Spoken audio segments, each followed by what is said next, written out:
Ça ouvre la session de questions. D'ailleurs, je ne sais pas si c'était une question qui appelait une réponse. Je ne sais pas si quelqu'un souhaitait répondre à cette intervention. Je vous propose de prendre on va prendre 4 questions d'un coup, à chaque fois, pendant une vingtaine de minutes. Donc pas de micro qui circule. Je vais... allez-y, madame. On va donc 4 questions d'un coup. On répond aux 4 questions. Allez-y, madame.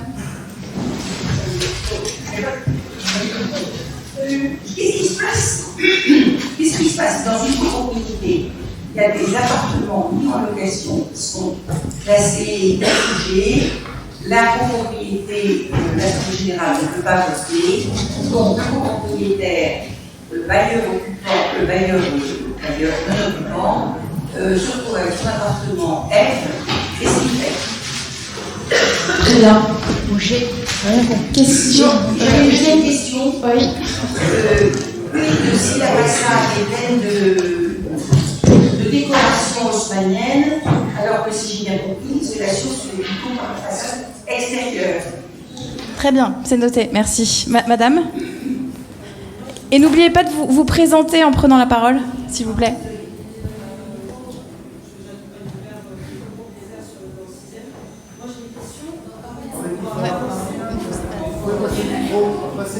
Ouais, bon, ça va mieux.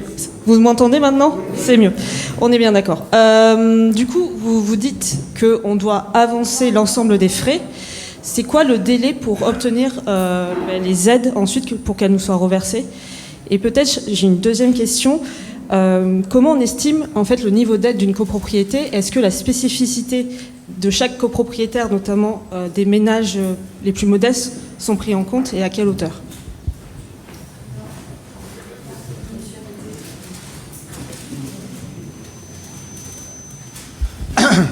Je suis copropriétaire, mais surtout syndic bénévole d'une petite copropriété dans le 6e arrondissement. Je voulais vous demander, nous on a commencé une réflexion qui n'est pas tout à fait ça. On a commencé une réflexion, en particulier on commence à isoler les combes, on commence à revoir une toiture. Comment je peux me raccrocher maintenant avec ce que vous proposez? Comment? Je recommence. Bon, je suis syndic bénévole d'une petite copropriété dans le 6e. Actuellement, nous avons commencé une réflexion qui est déjà bien avancée sur l'isolation des combes, sur la réflexion d'une toiture qui nous posait des problèmes l'eau passait au travers. Bon, mais je voudrais voir comment maintenant qu'on a démarré, comment on peut se raccrocher à vos propositions. Alors, on va répondre à ces premières questions. Du coup, on peut peut-être commencer. Oui. Madame, bonne question qui intervient souvent dans les premières questions des soirées. Évidemment, comme vous êtes dépendé de l'AG de la copro, en fait, vous pouvez louer quand même votre bien. La législation vous dit, si vous êtes empêché de réaliser les travaux collectifs, vous pouvez réaliser des travaux individuels aussi, mais comme vous pouvez démontrer à l'État, c'est pas la ville qui contrôle ça, que vous êtes en incapacité du fait de la décision de vos voisins, vous avez le droit de louer quand même, dans ce cas. Oui, a priori. Non, mais en tout cas, vous pouvez isoler l'intérieur, mais de toute façon, si vous montrez de votre bonne foi que vous souhaitez et que c'est vos voisins qui refusent de s'engager là-dedans et que vous pouvez le démontrer, eh bien, en gros, vous avez gain de cause. Ce qui est logique, vous n'avez pas à être victime de la décision de vos voisins. Voilà. Attendez, je vais répondre. Donc, et monsieur, pour vous, comme cas particulier, comme pour toutes les autres personnes, la première chose à faire, vous avez très bien dit, monsieur Puot, c'est prendre contact avec l'Agence parisienne du climat. Madame est là, ici. Donc, coachcopro.fr, et vous avez la personne qui vous recontactera immédiatement pour traiter votre dossier particulier et les spécificités. Pour les autres questions ? peut peut-être répondre à la question sur donc les travaux qui sont engagés, sur est-ce qu'on peut intégrer le dispositif, est-ce qu'il y a un moment où c'est trop tard, à partir de quand en fait on peut bénéficier jusqu'à quand on peut bénéficier des subventions? Peut-être, Antoine, vous levez donc. Oui. Le délai vraiment pour bénéficier des financements, la contrainte, c'est ne pas avoir démarré vos travaux. Donc tant que vous n'avez pas démarré vos travaux, que vous n'avez pas donné l'ordre de service à l'entreprise, vous pouvez raccrocher le dispositif. Alors si vous raccrochez le dispositif juste avant de lancer vos travaux, il faudra accepter de prendre un peu de retard sur leur réalisation, puisqu'il faudra rentrer dans le cheminement. Et puis sur la question de l'avance des frais sur les subventions, donc les subventions collectives, elles peuvent être payées en plusieurs fois. Donc on fait des avances de subventions, des acomptes. Donc en gros, vous démontrez que vous avez déjà payé une partie à l'entreprise et on va vous faire un acompte de subvention. Et sur les aides individuelles, on en a parlé, c'est la question de l'enquête sociale, l'enquête d'éligibilité. C'est très très important d'y répondre parce que ça va permettre à l'opérateur de faire un plan de financement vraiment qui soit adapté à la personne en fonction de ses revenus, de sa situation, y compris de sa santé, y compris de s'il est à la retraite ou pas, parce que tout ça, ça ouvre des financements différents. Et donc il faut vraiment apporter ces informations le plus tôt possible pour que l'opérateur puisse faire les simulations et apporter une réponse très précise sur les aides.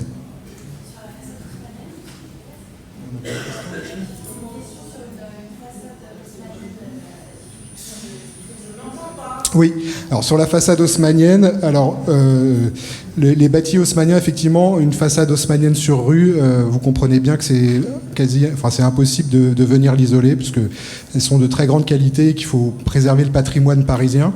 Ce qu'il faut voir, et c'était l'exemple qu'on a eu, c'est qu'en fait, souvent, dans les immeubles haussmanniens, on va avoir un déroulé de façade sur cour qui est beaucoup plus important que la façade sur rue. Et si vous venez isoler ça, en fait, vous allez venir isoler 80% de votre bâtiment, et ça a des effets très très forts en termes d'économie d'énergie. Donc il faut bien avoir ça en tête.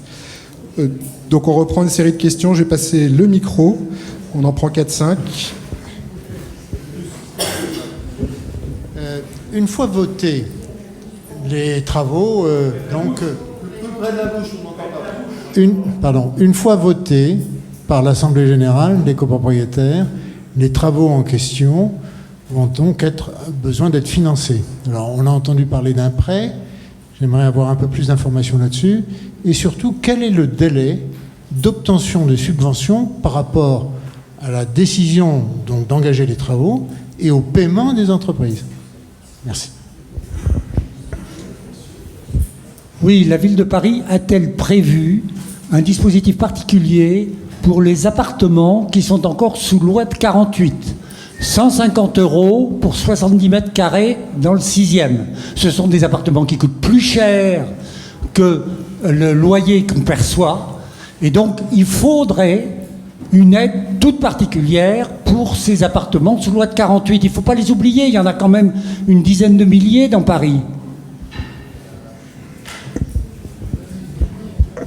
Bonjour, donc Barbara Fabozzi, donc je suis membre du conseil syndical d'une copropriété du XVIIe siècle qui s'est engagée dans une démarche de réflexion de DTG PPT accompagnée par donc Madame Célia Rousselet. Et donc ma question est la suivante. On n'a pas du tout parlé de l'articulation entre le PPT et Éco-Rénovons. C'est-à-dire le gain énergétique visé par la copropriété de monsieur, aide de 40%, sur combien d'années? C'est dans le cadre d'un PPT où, pour obtenir ces financements, il faut viser un gain énergétique d'une telle importance, compris entre 15 et 35%, dans les tournants de 3-4 ans. Donc ça, c'est ma question fondamentale. J'en ai d'autres, mais pour l'instant, je garde.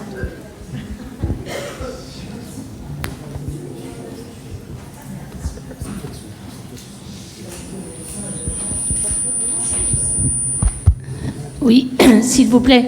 Dans ma copropriété, nous sommes sur le point de voter en AG, la semaine prochaine même, le principe d'un diagnostic technique global. Mais nous ne voulons pas subir des bureaux d'études qui seraient choisis par le syndic. Nous voudrions savoir, au sein du conseil syndical, comment choisir 2 ou 3 bureaux d'études pour faire jouer une concurrence, s'assurer de la validité, la qualité, et ne pas non plus tomber dans des excès de prix qui augmentent au fur et à mesure que la subvention est accordée.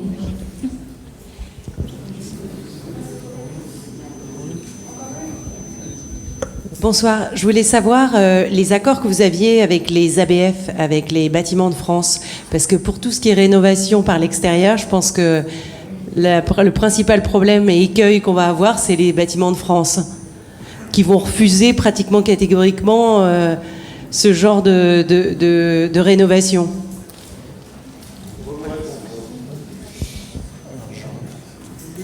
Je suis désolé.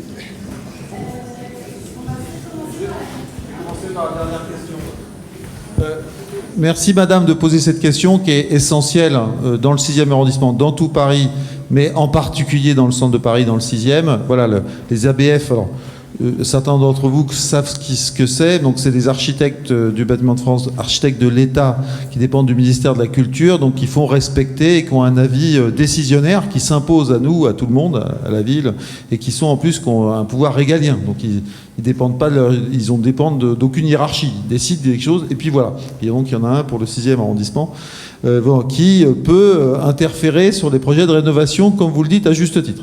Globalement, sur des projets de rénovation dans tout Paris, c'est en moyenne ils interviennent ou ils imposent de faire évoluer les projets. En tout cas, on a maille à partir avec eux sur 1/3 des projets de rénovation. Donc pas sur tous, mais c'est quand même sur un nombre très important. Et évidemment, dans un arrondissement très patrimonial comme le 6e, ce taux, alors comme me dit à juste titre M. Puyot, pour l'instant il y a encore peu de projets, grâce à vous il y en aura plus demain, en tout cas ce taux risque très probablement d'être nettement plus important. Donc votre question est absolument fondamentale. Et le Vieux-Paris, voilà, la convention du Vieux-Paris. Donc je suis membre, enfin voilà, dans tout ça. Donc moi, en tant évidemment, nos services, avec l'aide de la direction de logement d'habitat, on est en dialogue avec les ABF.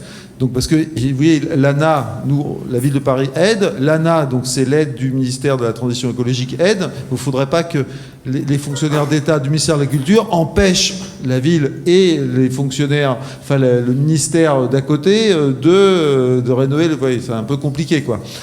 L'État nous bloquerait pendant qu'il nous dirait de rénover dans le même temps et nous empêcherait de louer aussi. Donc vous empêcherez de louer. Tout ça un peu compliqué quand même. Donc en gros, nous, on est dans des phases de dialogue, d'ateliers de travail avec les ABF. On a réuni l'ensemble des ABF de Paris à des réunions de travail de plusieurs heures. Donc, et on leur a expliqué que voilà, on avait un certain nombre de rénovations, mais maintenant on allait multiplier par 5 ou 6 ce nombre. Donc voilà que ça allait prendre une dimension clairement industrielle et qu'il fallait que, y compris, ils s'entendent entre eux pour qu'on ait suivant les types de bâtis, y compris pour les vôtres, il y ait des process et qu'il n'y ait pas l'architecte bâtiment de France du 6e qui dise le contraire de celui du 5e. Enfin voilà, qu'il fallait un peu de process optimisé et qu'ils accompagnent ce mouvement porté par l'État au niveau national et que nous on accompagne financièrement. Voilà, c'est le premier chantier de Paris. Donc voilà, on est dans un process de dialogue avec eux. Le Frédéric Maziel, que le chef des ABF de Paris, a réuni toutes ses troupes, leur dit voilà maintenant, et donc on va avoir des process de réunion très régulières avec les services, avec moi en tant qu'élu, donc on sera extrêmement attentif. Et si vous avez des problématiques avec les ABF, faites-nous remonter au niveau technique mais aussi politique. Nous, on a des rendez-vous très récurrents avec les ABF, donc on va tout faire pour que les problématiques soient le moins importantes possible, mais ils ont bien compris que ça allait, ils ont à mettre un peu de souplesse. En tout cas, il fallait qu'on travaille ensemble. Bien entendu, il n'est pas question de dénaturer le patrimoine parisien, et c'est pas du tout on va pas isoler sur des façades hauspadiennes sur rue. Enfin, on va pas faire des choses comme ça. Mais en tout cas, il faut s'ils seront bloquants vis-à-vis de votre projet, nous interviendrons politiquement, avec l'aide bien sûr des maires d'arrondissement, qui je pense sont évidemment, Pierre Lecoq aussi, à vos côtés, pour débloquer les trucs. Voilà, donc c'est un écueil, quelque chose, mais on est à côté de vous et on vous accompagne bien sûr avec l'APC, Solia, sur ce frein potentiel qui peut être majeur, mais on ne lâchera pas l'affaire, d'autant plus que pour nous, ça serait inacceptable politiquement. Moi, j'étais ce matin au ministère de la Transition écologique avec le collaborateur du ministre qui suit ces sujets, et je lui ai parlé des ABF. Voilà. Donc, vous voyez, c'est un sujet qu'on prend et qu'on porte au niveau des ministres. Et donc, ils vont travailler entre le ministère de la Culture, le cabinet du ministre de la Culture et le cabinet du ministre de la Transition écologique. Comme on est la ville de Paris, il y a un tiers des rénovations de copro de France qui se font dans Paris. Et ce sujet ABF est très parisien, parce qu'on a un bâti très patrimonial. Donc voilà, on va insister autant que de besoin à tous les niveaux, y compris ministériels, pour débloquer les trucs. Donc très bonne question, je peux y répondre longuement, vous en faites pas. Et toute copropriété qui a un problème, on alertera immédiatement, on est ultra vigilant. Il faut savoir que le Vieux-Paris, c'est intérieur et extérieur maintenant. Avant, ils étaient que intérieur. Tout à fait. Merci. Il y a une question sur les prêts. Claire, tu peux nous éclairer. Alors, on ne va pas rentrer dans le détail technique, mais au moins peut-être quoi. Oui, alors, en ce qui concerne les prêts qui permettent de financer les travaux, c'est le rôle du syndic de les mobiliser. Et donc, il y a toute une discussion qui doit être faite. Vous m'entendez pas? C'est bon? Ok. Donc, comme je disais, c'est le rôle du syndic de mobiliser ces prêts.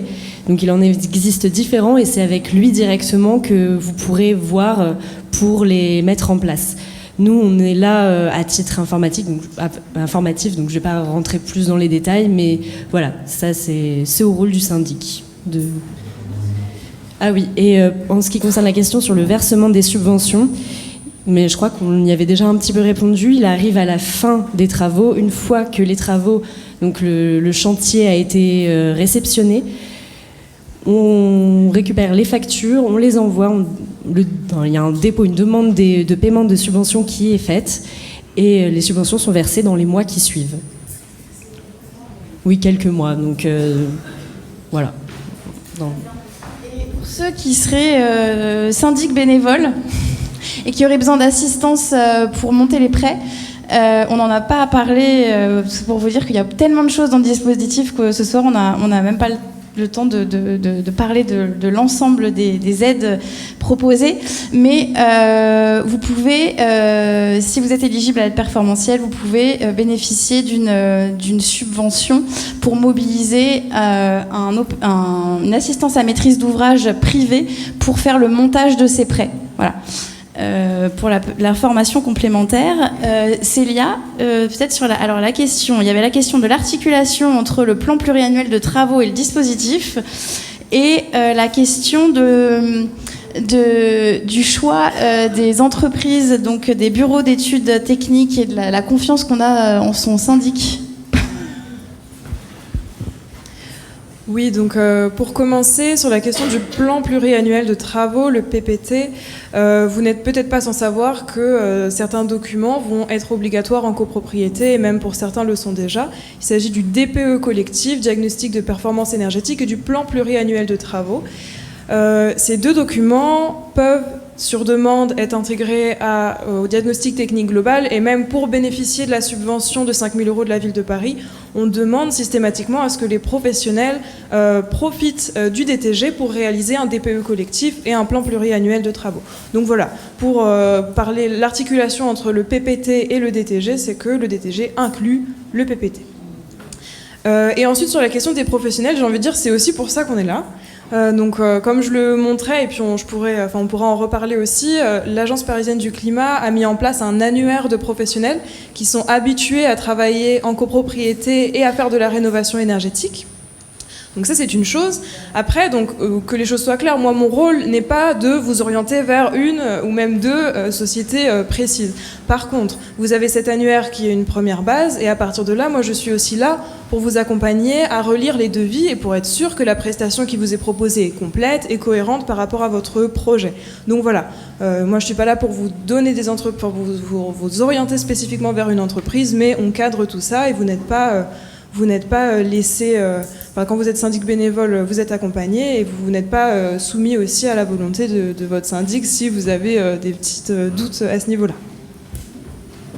Je vais compléter parce qu'il y a souvent beaucoup d'inquiétudes sur les entreprises, la qualité des architectes des entreprises. À Paris, vous bénéficiez, on a une chance, c'est qu'on a engagé la rénovation de tout le parc social, depuis déjà 15 ans. Donc en gros, on a 60 000 logements financés, actuellement 15 000 en travaux, on en a rénové déjà plusieurs dizaines de milliers. Donc on a un écosystème d'entreprises, d'architectes qui se sont fait la main, et dans les logements sociaux, il y a beaucoup de logements briques rouges avec des aspects patrimoniaux conséquents, des sujets ABF aussi d'ailleurs. Il y a aussi pas mal de sujets ABF, hashtag Bâtiment de France. Donc on a tout un écosystème d'entreprises et d'architectes. Moi je visite souvent des chantiers de rénovation de logements sociaux, il y en a parfois, c'est des milliers de logements.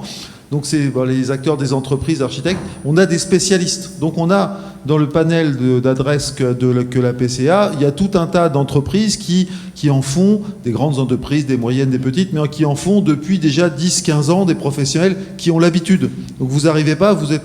Alors il y a eu là les travaux qui commencent, c'est aussi cas, mais monsieur a été pionnier dans l'arrondissement, mais à l'échelle de Paris, ça fait déjà les travaux qui commencent là. Il y a 10 ans, c'était les travaux commençaient il y a 10 ans, c'était les pionniers. Là, vous arrivez, on peut vous conseiller un certain nombre d'acteurs qui ont des références, qui ont fait plein de chantiers, on les connaît. Et nous, avec Dan Lert, qui est mon collègue au plan climat, on réunit 2 fois par an tous les acteurs de la filière, les architectes, maîtres d'œuvre, maîtres d'ouvrage, entreprises. On parle à la Fédération française du bâtiment, à la CAVEB. On a des relations avec l'ensemble des acteurs, avec l'Agence parisienne du climat. Je salue Karine Bidard, la directrice qui est présente ce soir. Là, on les réunit et on leur donne tout un tas d'infos. On échange avec ce tissu professionnel. Donc vous n'arrivez pas, c'est pas la jungle. Vous avez des gens qui connaissent le boulot, qui sont référencés, qui ont fait des chantiers. Voilà, ça se passe bien. Voilà, ils découvrent pas le sujet et on entretient des rapports avec eux. Donc si ça se passe mal, en plus on a les retours et c'est très mauvais pour eux parce que sachez bien qu'aujourd'hui on rénove 5 000 logements sociaux par an, 2 000 logements privés. Normalement, d'ici 10 ans, on devrait arriver à 45 000. Donc pour eux, ils sont positionnés sur un marché qui va être augmenté x7. Donc pour leurs entreprises, c'est ultra stratégique. Ils se disent, voilà, je vais avoir 7 fois plus de boulot. Donc le fait d'être mal vu et mal perçu par les acteurs qui en gros, nous, le fichier qu'on donne via la PC, c'est les acteurs publics qui référencent les entreprises, ils font bien leur boulot, parce qu'ils savent en plus que c'est un marché ultra porteur pour ces entreprises. Et pareil pour les cabinets d'architectes. Donc voilà, soyez rassurés, du milieu professionnel, on est en contact très régulier avec eux et ça se passe bien.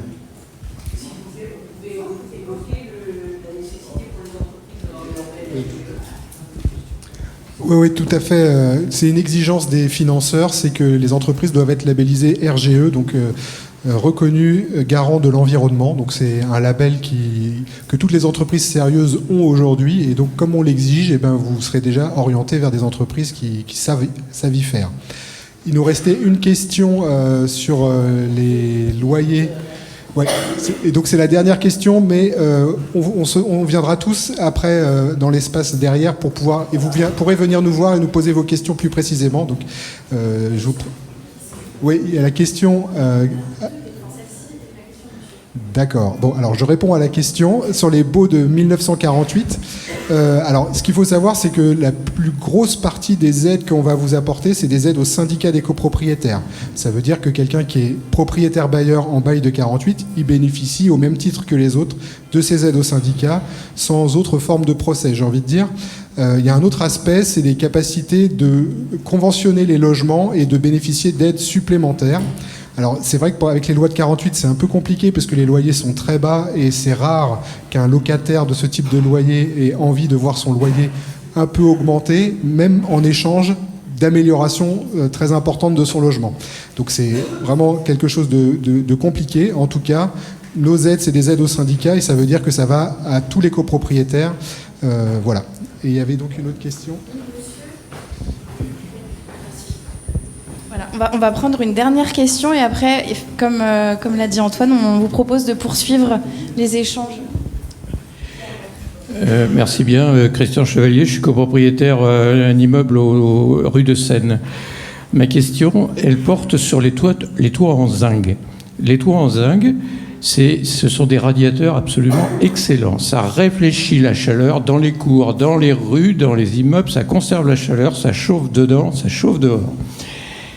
Alors, il y a actuellement un plan de protection des toits en zinc de la capitale pour des raisons visuelles qu'on comprend très bien. Protéger un patrimoine visuel, c'est important.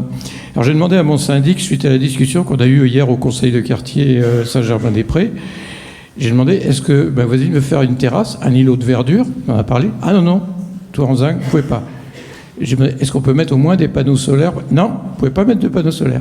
Est-ce qu'on peut au moins les peindre en gris clair pour que c'est une des solutions qui est souvent proposée pour réfléchir la lumière plus correctement? Non, vous ne pouvez pas.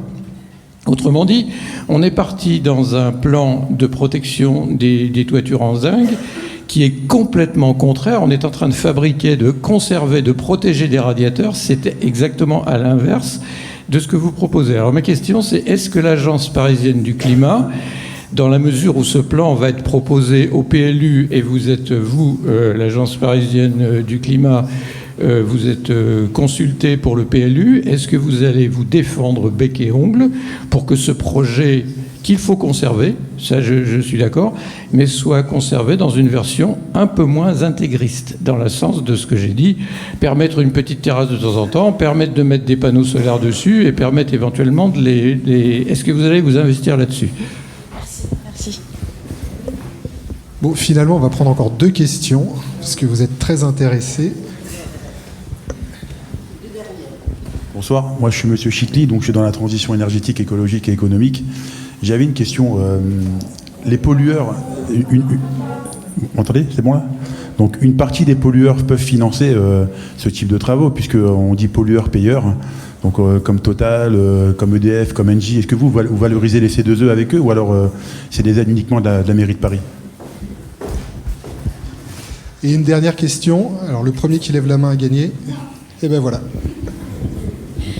Moi, je voudrais simplement savoir, j'habite rue Saint-Placide, dans un immeuble haussmannien, bien sûr, et on a une réunion de copropriété à la fin du mois pour savoir qu'est-ce qu'on peut mettre des volets ou quelque chose pour justement isoler un peu les fenêtres pour non seulement la chaleur, mais aussi l'hiver, pour faire des économies d'énergie.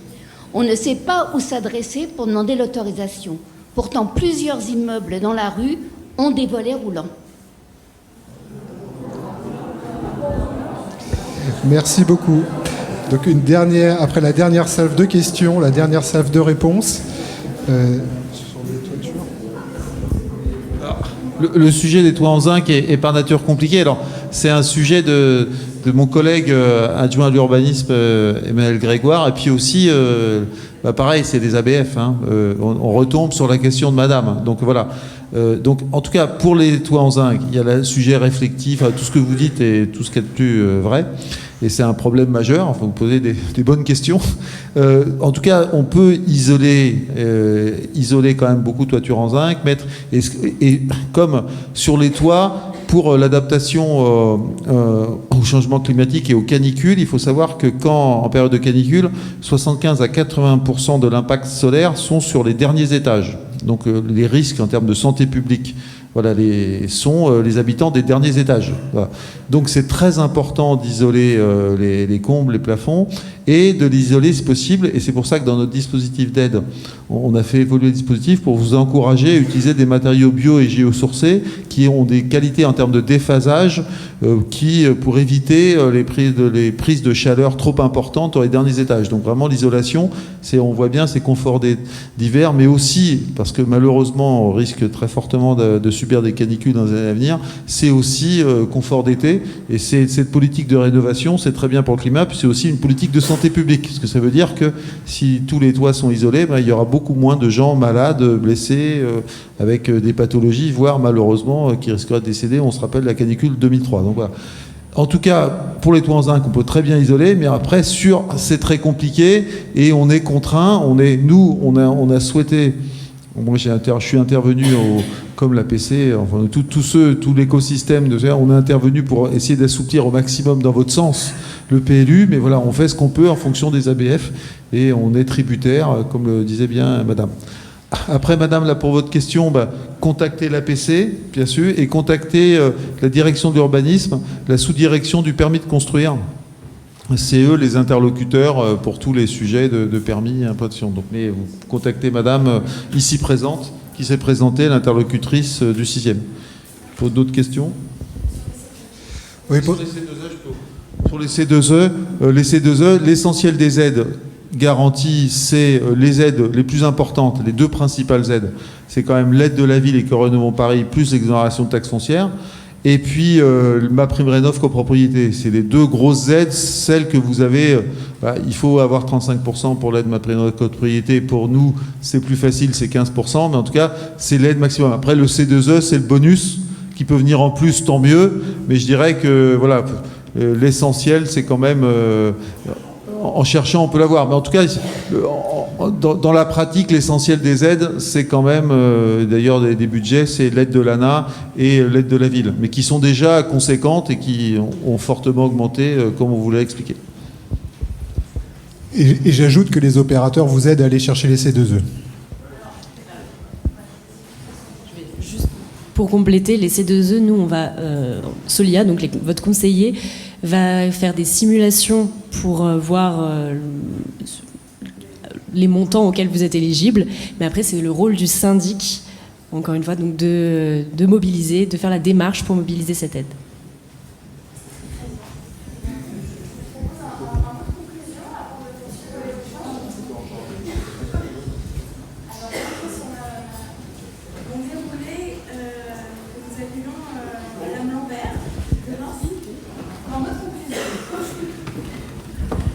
Bon, merci. Je voulais dire merci à tous pour vos contributions. Merci à tous ceux qui sont déplacés pour venir écouter nos intervenants. 12e réunion, nous a dit Monsieur Baudrier, et chaque réunion d'arrondissement donne lieu à booste les demandes et booste les inscriptions des copropriétaires dans cette démarche. Donc j'espère que nous ne le ferons pas mentir et que le 6e arrondissement va de cette manière se mobiliser dans cette démarche. Je remercie chacun pour la clarté de leurs propos, que ça soit à direction de l'habitat, M. Guéguen, ou que ça soit Claire Mazard au titre de Solila, pour nous avoir bien expliqué non seulement les aides qu'on peut avoir, mais comment piloter les équipes. Merci aussi à Célia Rousselet, qui est conseillère, qui sera notre interlocutrice, votre interlocutrice dès demain, j'espère, et souvenez-vous bien de l'adresse coachcopro.com. Donc ça sera un centre de ressources, comme vous l'avez dit, un accompagnement. Donc 12e réunion, comme vous disiez, Monsieur Baudrier, donc beaucoup d'équipes et beaucoup d'entreprises se sont fait déjà la main, si j'ose m'exprimer ainsi, sur ce type de démarche. Je reprendrai la suggestion de Monsieur Puyot, qui est notre pionnier dans le 6e arrondissement, de dire qu'il serait important qu'on ait peut-être une démarche d'arrondissement, ce qui pourrait nous aider, nous conforter pour pouvoir être plus efficace. Le 6e arrondissement, c'est près de 23 000 logements privés, près de 1800 copros. L'année dernière, c'était donc seules 2 adresses qui étaient en cours de suivi, soit près de 47 logements. Donc vraiment, c'est pas suffisant. Comme on le disait aussi tout à l'heure, n'attendez pas que ça devienne obligatoire. Profitez du fait que ça soit aujourd'hui une démarche qu'on sollicite auprès de vous en vous donnant des aides et des subventions avec des exemptions aussi de taxes foncières. Donc je crois qu'il faut saisir cette occasion et puis échanger avec dans vos syndics, échanger avec les copropriétaires. Ça ne sera pas chose facile parce que c'est vrai que des copros, il faut les bouger. Les syndics, tout le monde n'est pas toujours d'accord. Donc je vous propose de parler, je vous propose de les inciter à aller écouter dans la reproduction que l'on va faire sur le site de la mairie ce qui a été dit aujourd'hui, de façon à ce qu'ils puissent avoir les réponses à toutes leurs questions. Et puis je voudrais aussi remercier Axel qui a orchestré de main de maître cette réunion. Merci à tous, merci à vous. Et avec le verre de l'amitié, vous allez pouvoir continuer à poser toutes les questions que vous rêvez de poser, soit à M. Guéguen, soit à M. Baudrier, soit à Mme Mazard ou Rousselet. Et voilà, donc merci à tous.